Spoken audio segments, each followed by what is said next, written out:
Hello mga kamima, ganito po pala mag-edit. Mag-download po kayo ng UCAT. At pag naka-download na po kayo ng UCAT, ayan, new project. Tapos, may video kayo dyan na may sound. Tapos, tanggalin nyo po yung sound. Hanapin nyo yung volume. Bawasan nyo ang volume. Tapos, check. Tapos, ayan na.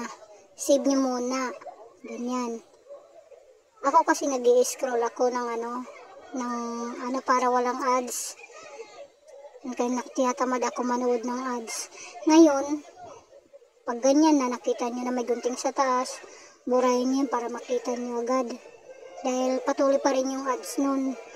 Tapos, pindutin nyo yung cut. Tapos, tingnan nyo yung video na ginawa nyo. Wala nang volume yun. Wala nang sounds. Pagkatapos naman yan, kung gusto nyong i-voice over na, ayan, mamimili lang kayo. May man, woman, child. Tapos, ayan, napili ko ay woman. Ngayon, i-voice over ko na yan. Ganyan. Ganyan po ako mag-voice over. Ganyan lang po. Kadali ang mag-voice over. Sa Kini, ganon din po. Ganyan din po ang gagawin nyo.